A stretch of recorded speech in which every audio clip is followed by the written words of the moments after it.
সকালবেলা ঘুম থেকে মা আমাকে ডেকে উঠাইছে, যেহেতু সে আমাকে ধান ক্ষেত দেখাতে নিয়ে যাবে। আর প্রচুর কুয়াশা পড়েছে। আসসালামু আলাইকুম, সবাই কেমন আছেন? আশা করি ভালো আছেন। আর এই যে আমাদের বাড়ির রাস্তা, মেন রোড সঙ্গেই। আর এই যে আমার আম্মু নামাজ পড়ে বের হয়ে গেছে।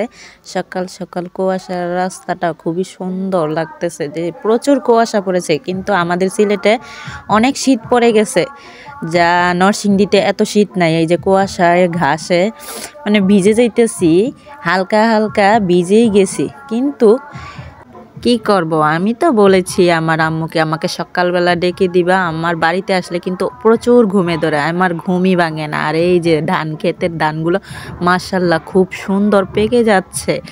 আর এমন ঠান্ডা লাগতেছে, আমি প্রায় আম্মুর একটা তয়লা নিয়ে বের হয়ে গেছি, যে আমার প্রচুর ঠান্ডা লাগতেছে। যে বাড়িতে এসে দেখি এত ঠান্ডা, তা আমি ভাবতেই পারিনি। শীতের কাপড় আনিনি, বাচ্চাদের জন্য হালকা পাতলা ঠান্ডার কাপড় নিয়ে আসছি, কিন্তু আমার কোনো কাপড় আনি না। যাই হোক, আমার আম্মু আছে না, আম্মু থাকলে কোনো চিন্তাই থাকে না। আর বয়সটা করতে পারতেছি না, গান বাজাচ্ছে কেন? আমাদের বাড়িতে বিয়ে বাড়ি। যাইতার বা দানের কিন্তু কাপড় ভিজে যাবো গা।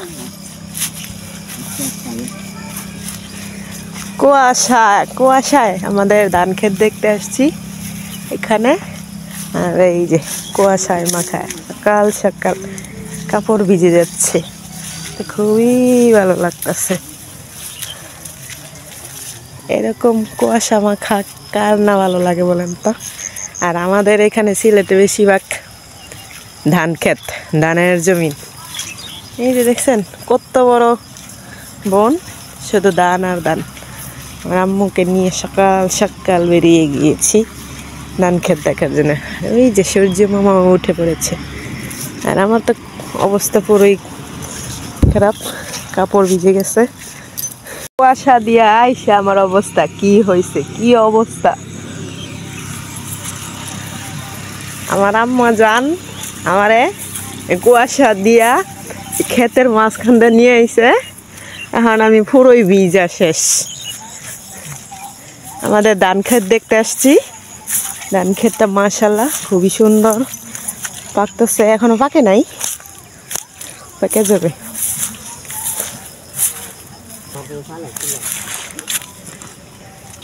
কলটা ভেঙে গেছে, পানি দেয় কি দিয়া এখন? এই যে এখানে আমাদের এখানে একটা আদিকালে মন্দির আছে, যা অনেক অনেক বছর আগের, আমারও জন্মের আগের। কিন্তু এখানে এক সময় হিন্দু মানুষ থাকতো, সনাতন ধর্ম মানুষ থাকতো, এখন থাকে না। এই যে এখানে মন্দিরটা, মানে ক্ষেতের মাঝখানে। পাখিগুলা গাছে গাছে কারেন্টের তারের উপরে বসে আছে খুব সুন্দর করে। আমার সূর্যি মামা আমার সঙ্গে হাঁটছে কেন, সেই ছোটবেলার কথা মনে হয়ে গেছে, যে চাঁদ মামার সঙ্গে সঙ্গে হাঁটে, আমি হাঁটলে সূর্যি মামাও হাঁটে। খুব ভালো লাগতেছে। এদিক দিয়ে ধান কাটা শেষ, একটা ক্ষেত পাকে গেছে, পুরাই কেটে ফেলাইছে। কি সুন্দর ধান পেকে গেছে, ধান কাটে না, আমি কাট। এইটা এইটা এরকম ওই ধান কাটে আমার এখান থেকে, এরকম ধান কাটতে পালায়।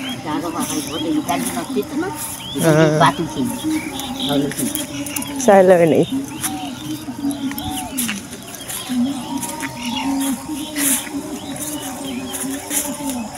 মাদ্রাসায় রাখ দিতেছে, মাদ্রাসায় রাখ দিতেছে।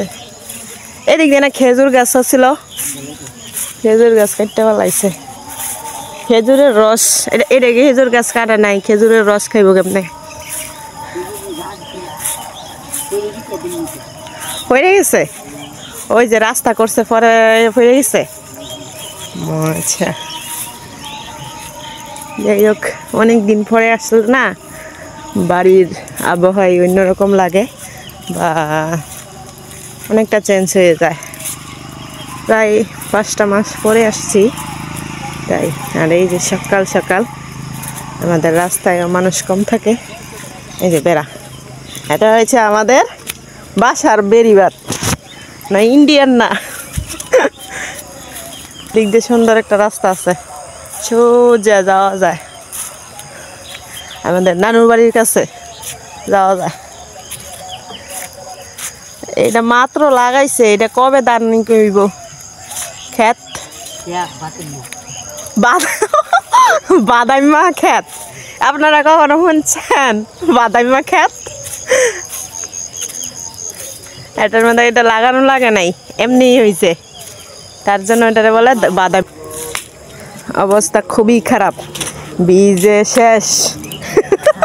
আমার কাপড় সব ভিজে গেছে। তুমি ভিজো নাই? ভিজছো তো, ভিজছ। এই যে বাড়ির রাস্তা। আর এই যে সকালবেলা আসছি কুয়াশায় ভিজে, আর সাত সকালবেলা আমি সুবাস ফুলের ভালোবাসা পেয়ে গেলাম। আমার ছোট্ট চাচাতো বোনেরা ফুল নিয়ে আসছে আমার জন্য, আর কি সুন্দর লাগছে ফুলগুলো, তাই না? আর ফুল কিন্তু হাতের থেকে গাছেই মানায়, খুব সুন্দর। যাই হোক, ছোট বোন এনে দিয়েছে, রাখতেই তো হবে। আল্লাহ হাফেজ।